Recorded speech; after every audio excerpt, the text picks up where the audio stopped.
Ang inaano kasi natin ngayon, ang sinosolve natin ngayon, yung katotohanan. Correct. Ano ang katotohanan? Na laganap at unprecedented na dami ng nakaw ang nangyari dito. Record-breaking to. Record-breaking. Record-breaking. And unprecedented.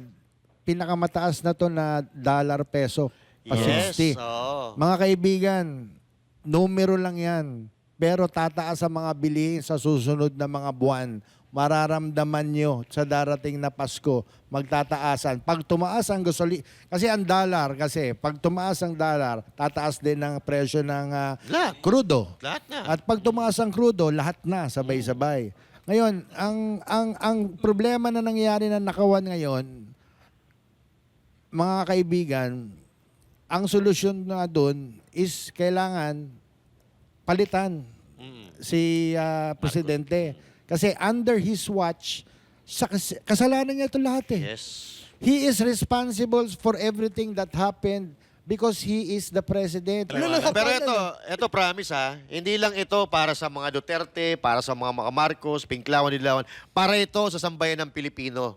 Ngayon ha, nakita natin kanina yung mga kabataan bumuboses na kasi ramdam nila na may nawawala sa kanila. Ramdam nila na walang nangyayari sa Pilipinas. Hindi katulad nung mga unang panahon, nung ibang presidente, may makikita ka dyan na ginagawa. May nangyayari ngayon, wala, partner. Talagang, as in, 0-0. Negative pa nga eh. Ghost pa nakikita natin eh. Alam mo, Tsaka speaking of... madagdag ko lang yung sa mga kabataan. Ah, I'm sure yung mga kabataan naramdaman nila ang sakit, especially those studying in private schools. Yes. Why? Nung nabalitaan nila na imbis na 1,700 classrooms ang gagawin para sa mahihirap natin na kababayan all over the country, ang nagawa lang 22. 22, grabe. Siyempre, kung ikaw ay kasing edad nung batang yun, sasabihin mo, nakapunta na ba kayo sa probinsya? Sikip na sikip sila sa classroom. Yes. Butas-butas ang bubong nila. Kaya nga tayo gumagawa ng classrooms para lumuwag ito. Isipin mo, yung mga kabataan na kasing edad nila, nararamdaman nila yun. Na kawawa naman tong mga nasa probinsya. 1,700 classroom na naging 22, saan napunta na naman yung pondo? 3 taon na, ano? Tinalo pa siya ni Pastor Kibuloy, ha? May pera na sila ng gobyerno. Si Pastor Kibuloy may eskwela na pinagawa doon sa Tamayong. Correct. Oo, dating walang high school doon. Elementary lang inaabot ng mga tao doon. Nagpatayo siya ng high school doon para hindi na bumaba yung mga tao doon sa Kapatagan Yes. para mag-aral. Doon pa lang, mataas na yung edukasyon na mararating nila hanggang high school at least. Yes. Maraming Diba? Samantalang salamat, sila, Pastor. may pera ng taong bayan, may pondo, Pondo. 22 classrooms, Hindi pa isang politiko taon. yan. Ano to, Walang partner, hiya. ah? At ang masakit, hindi maipaliwanag ng mabuti Oo. Alam kung niyo saan kung- napunta ang pondo. Alam niyo kung bakit? Sinabi rin ito ni Saldi ko eh. Ginagamit ang buong resources ng gobyerno sa pagpapatahimik sa mga kritiko nila. Yun lang. Kay Hindi sa project, Saldi ko ha? ginamit eh. Oo, si Saldi ko mismo may sabi nun. O, Coach Oli, Di- bago ko basahin tong boses. Parang sinasabi mo bukas may mag-aalok sa atin? May mag-aalok sa atin, pero tatanggapin pa natin. Hindi. Wow. Dugtungan ko lang yung sinabi ni Boss Anjo kasi tinamaan yung mga estudyante. Sa mga kabataan, tinamaan din yung mga fresh grad. Sila yung hirap na hirap sa trabaho kasi wala na nga investors. Kaya yung mga kabataan ngayon, galit na galit sa gobyerno kasi sila yung first impact. Isipin mo, graduate ka ng college. Wala kang makuha trabaho, walang investor, nagkakagulo, baha dito. Kasi yung mga medyo may edad na, made na yan, yung iba dyan made na. Pero yung mga kabataan na bagong pasok, sa pool sila. Kaya nung nakaraang eleksyon, boses nilang nanaig dahil isipin mo incumbent si Bongbong Marcos pero ang mga nanalo, karamihan galing sa kabilang bakod. Tama, tama. O ito, sabi ni Denver Sales ng Quezon Province, malalaman din ni Marcos na may Diyos sa langit. Mula pa sa nagsimula siyang magsabi ng flood control, kinabukasan ng kalikasan mismo ang nagpatunay ng kasinungalingan niya. Hanggang ngayon, naniniwala ako na hindi natutulog ang Diyos. Lahat ng namatay sa baha, humihingi ng hustisya. May dagdag ako dyan, ha?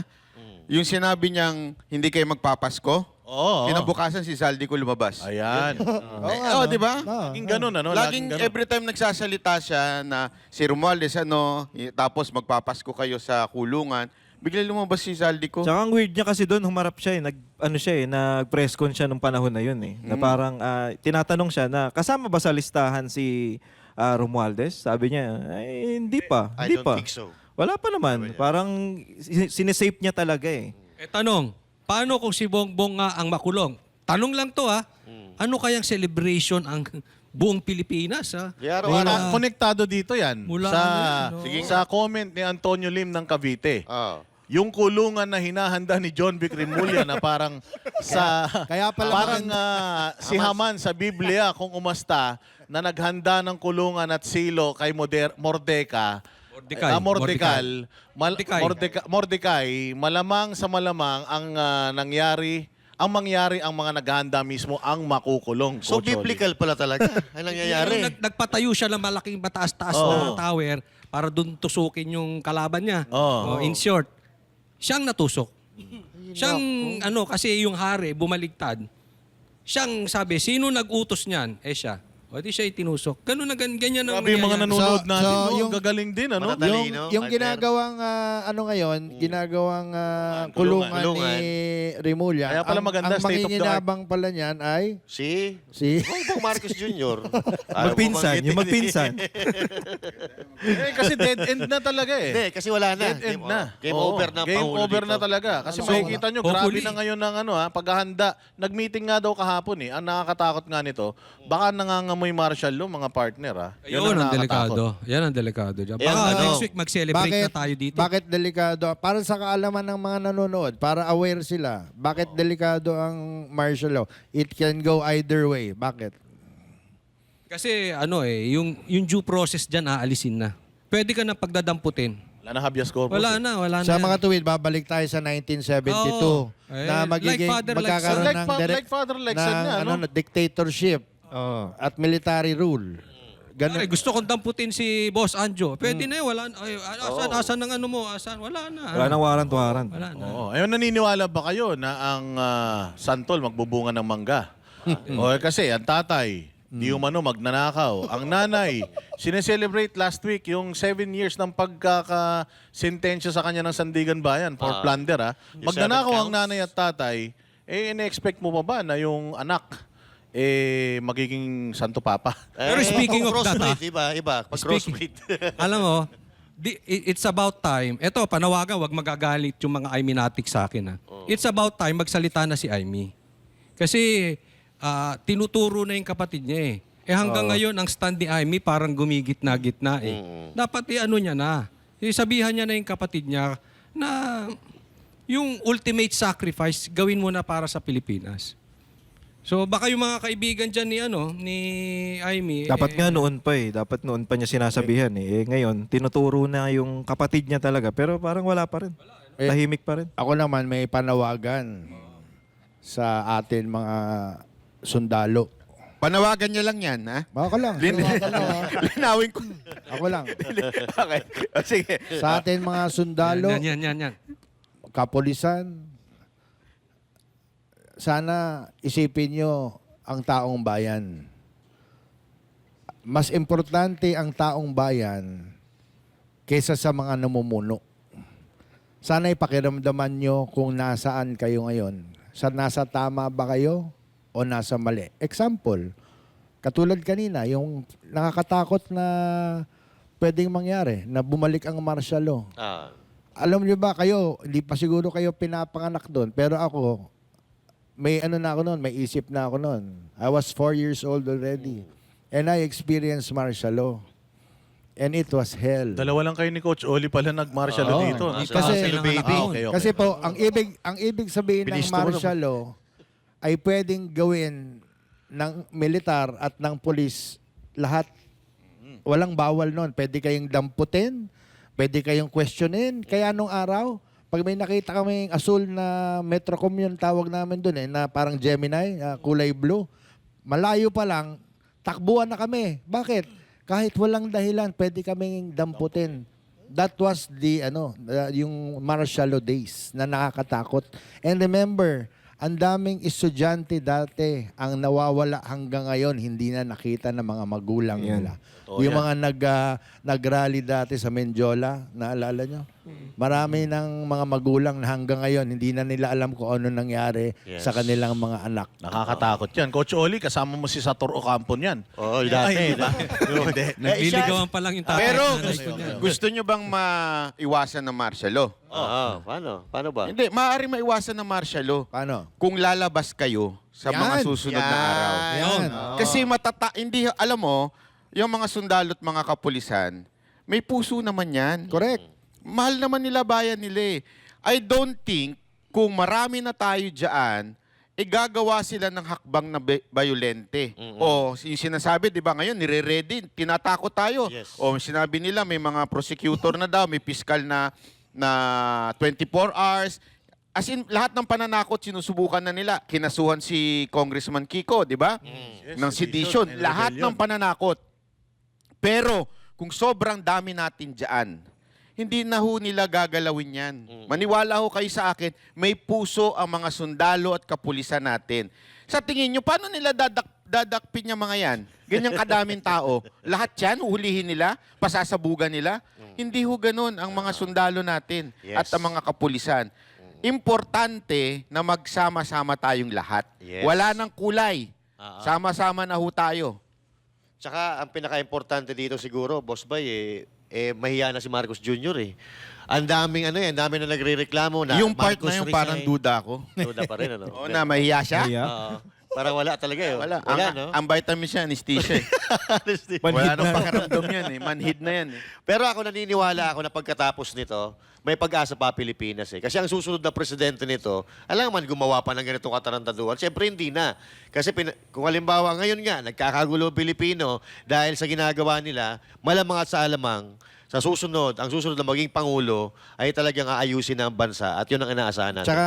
Tsaka sana marami tayong matutunan dito sa nangyaring ito. Actually, marami. Because katulad yan, kung iboboto natin ulit ang mga taong paulit-ulit na wala namang ginagawa para sa bayan, do not expect anything from the government. Yes. But now that nakita nyo na kung ano bang nangyayari pag binoboto yung taong to, kailangan iboto natin kung sino ang karapat-dapat na talagang makakatulong at makakaangat sa buhay natin mga Pilipino. Yes. Tsaka ito parang lesson na rin ito sa mga Pilipino kababayan natin na kung ang mentalidad kasi ng mga Pilipino, kung sino nagbibigay ng malaking pera, yun ang binoboto eh.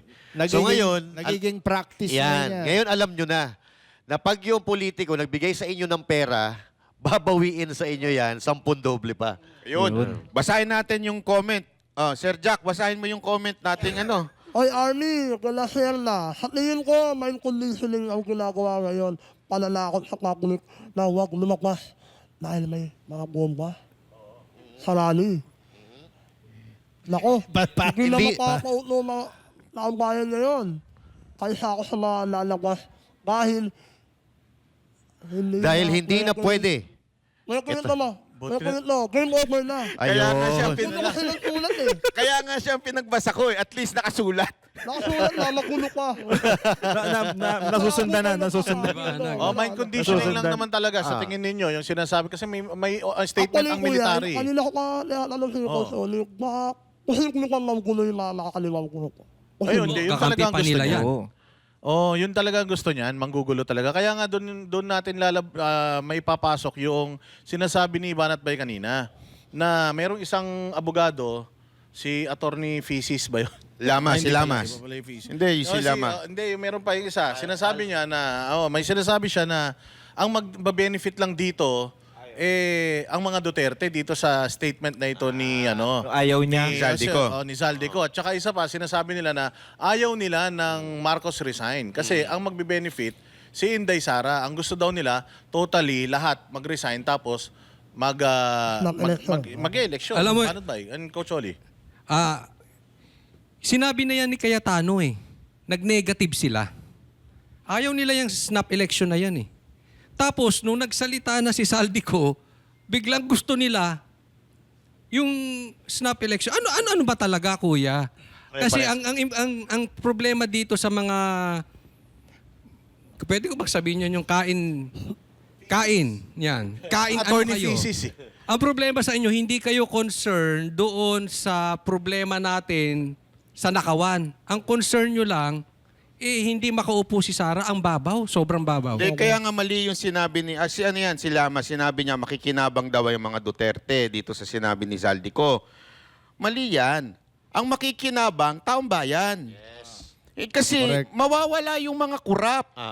Ngayon, sabihin na natin imagine na natin sa ating pinakamalalim na imahinasyon, pumalit si BP Sara. Naging kurap din siya katulad ni Marcos. Sa tingin nyo hindi mauulit?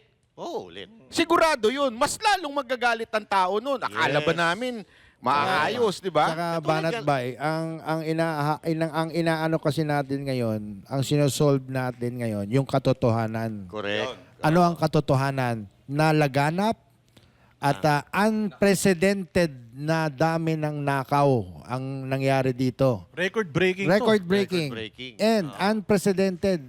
Pinakamataas na to na dollar-peso. Pa Yes. 60. Oo. Mga kaibigan, numero lang yan. Pero tataas ang mga bilihin sa susunod na mga buwan.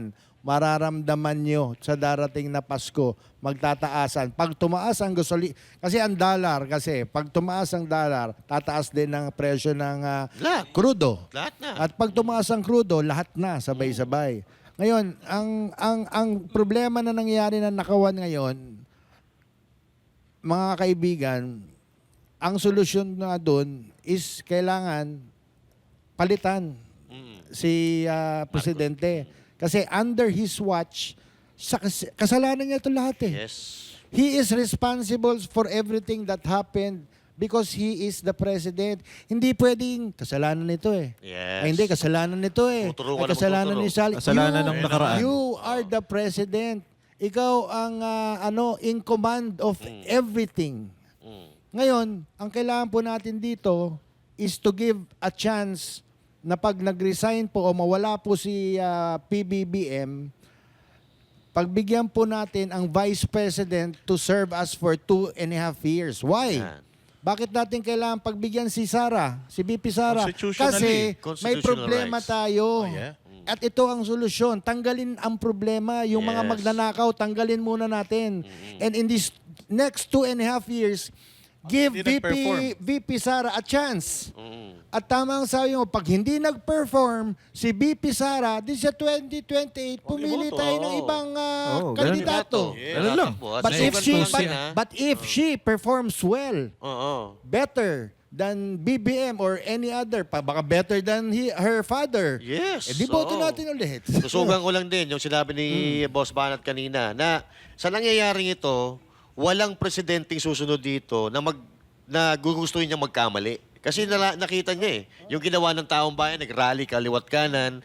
So, ako nakakasiguro ko na yung susunod na upo bilang presidente, gagawin ng lahat para maisalba ang bansang Pilipinas. At hindi matapos ang ulitin. korupsyon, Hindi ulitin. hindi na maulit yung nangyari ngayon. At unang-una, si Llamas, yung sinasabi ni Llamas na na si BP Sara, mga Duterte lang ang makikinabang, hindi. Buong bayan ang makikinabang dito dahil mawawala nga yung mga korupsyon eh. Paano Sila- makikina? ang Alam mo, iniisip feeling kasi- kasi nila, Master Judea, Oo. kaya sinasabi ng Duterte makikinabang. Kasi- Feeling kasi even ng mga dilawan na yung Oo. posisyon, Oo. yayaman ka dyan eh. Yun nga. Oo. Kaya yung sinasabi na ng mga Duterte lang ang makikinabang, feeling nila na mangungurakot ang mga Duterte katulad nila. Yan Eh, alam ang natin problema mga eh. Duterte, Baka hindi talaga naisip kasi kurakot nila, yan. gagayahin kay Cory. Kasi di ba na tinanggal nila yung diktador, pumalit si Cory, wala ding nangyari, lalo nagkaloko-loko. Akala nila si Sara Ganun din. is Cory. Oo. Hindi, malabo. Iba yan eh. Pero sundan ko lang yung sinabi ni Boss Anjo kanina. Sabi niya kasi yung si Marcos ang may control ng lahat. Kaya nga whether nandyan yung testimony Zaldico o wala, the mere fact na may corruption. Naintindihan nyo natin? Ito ang pinaka-corrupt na budget, yung 2025. Ang tindi ng korupsyon. May ghost control project na nagaganap. Marami. Whether tumanggap o hindi tumanggap, which is, sabi na nga ni Zaldico, tumanggap si Marcos, kahit na hindi, assuming, paano niya pinabayaan to? Eh Yes. siya ang huling pipirma nung Yes. budget. Sa kanya nagsimula, sa kanya nagtapos. So, corruption pa rin yun. Kaya nga, Ayan, kahit, nasasayan nila, oh. Kita Oo. nyo, nagtatawanan pa, oh. Yan, oh. kaya nga, kahit sabihin ni Presidente PBBM na wala akong kinalaman dyan, wala akong kinalaman sa pagnanakaw dyan, he is the Commander-in-Chief. Yes. At siya ay dapat responsible sa lahat ng nangyayari sa gobyernong ito. Kaya sorry, Mr. President, kahit magturo ka kung sino may kasalanan, ikaw ang Commander-in-Chief. You are the President of the Republic of the Philippines. Dapat mag-resign kayo. Kasalanan. Pero, alam nyo, tapos na to responsibility. pag may isang nagsalita. Oo. Oh, Ito, boses na lang niyang hinaantay. Sino? Baka kaibigan mo pa yun eh. Sino to? Si Senator Lito Lapid. Ano, tahimik siya, tahimik siya nakakaduda ngayon yung eh. katahimikan niya. Pag Pero mga bossing, Senator mga bossing, Malapit, meron tapos akong na. ano, ah. Si Leon Guerrero. Leon Guerrero. Meron akong ikukwento. Oh, medyo ano lang to. Patungkol to kay VP Sara. No? Kasi yung sitwasyon, medyo sabi nga, dapat hindi ko talaga ikwento. Pero kwento ko na rin. Matigas sa ulo ko. Sa Hague, kasi syempre, yung pamilya, gusto talaga nila, may uwi na si Pangulong Duterte at alam nila kung sino yung mga kakausapin nila para mapauwi ito si Pangulong Duterte. Syempre, masakit sa damdamin mo, kapatid ka, anak ka, nakikita mo na yung tatay mo nandoon at hindi mo alam kung makakalabas pa. Alam nyo ba na nagkaroon sila ng pagtatalo internal dahil ilan sa kanila gusto nang gawin ang lahat para makalabas si Pangulong Duterte. Ibig sabihin, may ilan na sa kanila nagsasabi na ano na tayo, total ginagawa lang naman nila to sa atin dahil ginigipit nila tayo, mag-give in na tayo. Kasi para mailabas na natin si Pangulong Duterte, mahal natin yan. Alam mo na nagkaroon ng tension doon sa pag-uusap na yon dahil alam nyo kung ano sagot ni Inday Sara. Hindi ko pwedeng ipagkanuno ang mga kababayan ko dahil lang sa interes ng isang tao. Tatay niya na yun, mo, ha? tatay mo to. Oo. Tatay mo to, pero mas pinili mo yung interes Yes. ng ibang tao. Totoo nangyari to, kinikilabutan nga ako. So, ibig Dahil nung sabihin- narinig ko yan, kinalabutan din ako. May mga nag-walk out doon sa meeting na yon dahil talagang, syempre, tao lang tayo eh. Magulang natin, tiyuhin natin, kapatid natin. So yun ang sagot ni VP Sara. Hindi ko pwedeng gawin yung mga gusto nyong gawin kasi kung interest lang ng tatay natin, ng tiyuhin, hindi ko ipagpapalit yung interest ng Pilipino. Doon mo makikita yung pagmamahal ni BP Sara. sa Habang mga nagwo-walk out Pilipino. nga daw, yung mga nag-walk out, ang sabi nila, magiging presidente to.